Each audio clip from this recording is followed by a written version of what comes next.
जटणी विधायक सुर राउतराय आज विभिन्न प्रसंग उपरे उत्तर देते एकाम्र मीडिया प्रतिनिधि को। श्री राउतराय कहते आमे ओडिशा रे 91 सीट्रे जितबू, बीजेपी बीजेडी मिसिबे। जदि कांग्रेस को फायदा हबो, मो दुई पुओ लोक पई काम करूछंती, आम लोकंकर घरे पहुंचुछु। भुवनेश्वर उपकंठ अंचल रे चोरी राहाजानी हेउछि, ताहा उपरे पुलिस को मु कहिबी। बालीपटना निमापड़ा एनएससी हेला नाही, कांग्रेस मध्ये एहा उपरे आंदोलन कला। आम सरकार आसिले आमे एनएससी करिवु।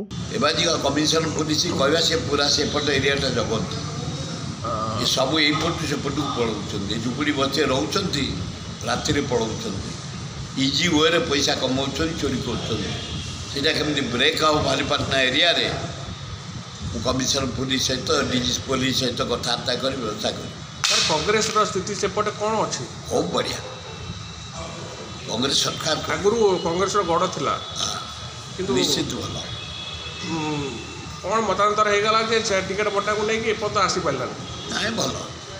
कांग्रेस बढ़िया लोक आमर आलोचना कर जड़े जड़े कैंडिडेट दौरान अन्य मैंने ओहरी जाऊँ बहुत जगह एपर्त तो टिकट दिया आमर फाइनाल हो जाए केवल कोआलिशन चली टिकेट बंटागला आम पार्टी। सर आउ गोटे जिनस मिश्रण पर्व चलुची आज भी बीजेपी अच्छी आप बड़ नेता कहीं आसी पार कांग्रेस दरकार नहीं आमर बड़ आम मध्यवित्त तल नेता को आनु शिक्षित भद्र महिला भद्र पुरुष सब युवक 80 भाग आम एथर दिया युवक युवती टिकेट आदिवासी भितर हरिजन भितर माइनर कम्युनिटी भितर जनसाधारण भितर आमर दिया 80 भाग यंग मास को आम टिकेट दौ जोटा कि भल हम।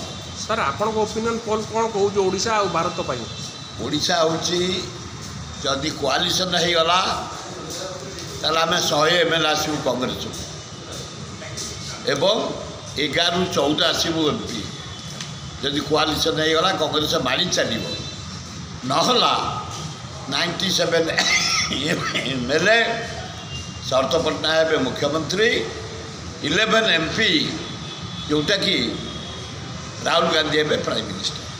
सर क्या सहित किसी गठबंधन करेंगे ना? हाँ होना क्या सहित महाराष्ट्र ये ओडिशा कथा इंडिया जहाँ करी कम्युनिस्ट सहित जदि गठबंधन को ऊपर स्तर हम आम करने बाध्य।